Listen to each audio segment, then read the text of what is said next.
السلام عليكم ورحمة الله وبركاته. ازيكم يا حبايب؟ عاملين ايه؟ يا رب كلكم تكونوا بخير.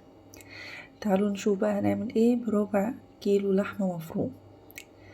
اول حاجة هنصلي على النبي، اللهم صل وسلم وبارك سيدنا محمد. جبت هنا بصلة مبشورة، بصلة كبيرة كده وعليها ربع لحمة مفروم. حطيت عليها ملح وفلفل وحطيت معلقة بقسماط، وهحط قرنين فلفل اخضر يعني متقطعين مفرومين على الاخر، يعني ناعم خالص. وبعد كده هعجن اللحمة مع الفلفل والبهارات والبصلة، وهشكلها بعد ما اعجنها كده كنت تجانست كويس، يعني هشكلها لكور صغيرة. وانا بشكلها طبعا مية البصل اللي هي بتاع البصلة دي يعني هبلي ايدي منها كده واعمل بيها الكفتة. هخلص طبعا الكمية اللي معايا،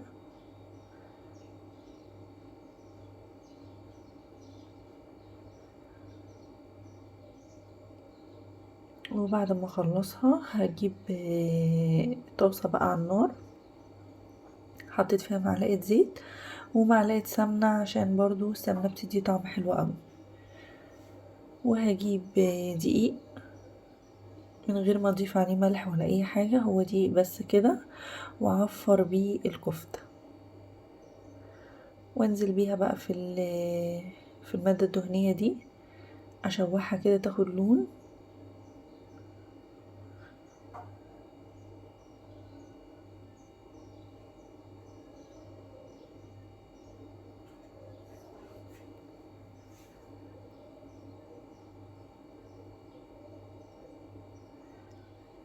لو لسه معايا لحد هنا على الفيديو، يا ريت الاشتراك وتفعلوا زر الجرس عشان يوصلكوا كل جديد.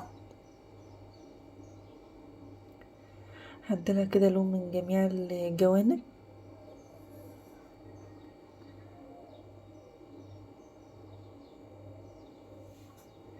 وبعد كده هطفي عليها واشيلها في طبق لوحدها.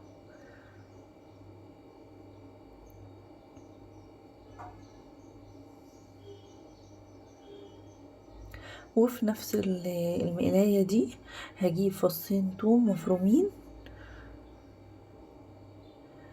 اخليهم يطلعوا ريحتهم بس، مش لازم يصفروا، يطلعوا ريحتهم بس. وبعد كده انزل بعصير كوبايتين طماطم،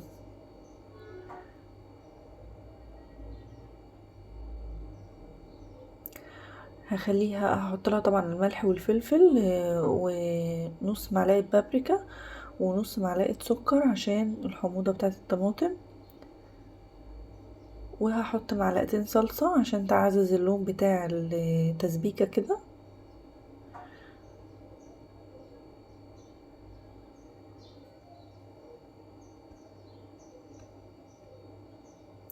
وانزل بقى بالكفتة في التسبيكة دي، بس بعد اما تتسبك، يعني هسيبها على النار شوية. اول ما الاقيها خالص اتسبكت كده زي المنظر ده كده، اقوم على طول نازلة بالكفتة المتشوحة.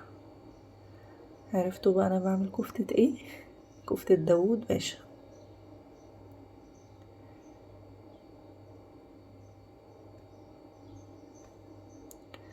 كده نزلت بقى، هغطي عليها واسيبها تستوي، وبعد كده تتاكل. او عايزة تدخليها فرن، انا بحب ادخلها الفرن.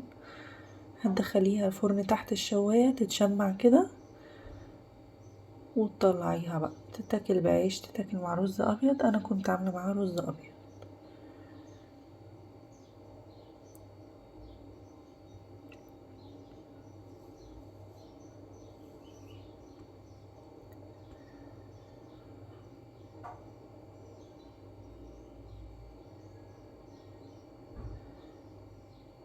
كده خلاص ادخلها بقى تحت الشواية واطلعها، تبقى بالمنظر الجميل ده. تعمل معاها رز ابيض وبألف هنا وعافية. طبعا انا كنت سايبه الرز ابيض، بس في كائن حي كائن حي ربنا يبارك فيه يا رب، هو اللي حب يعمل الخريطة اللي فوق الرز. والسلام عليكم ورحمة الله وبركاته.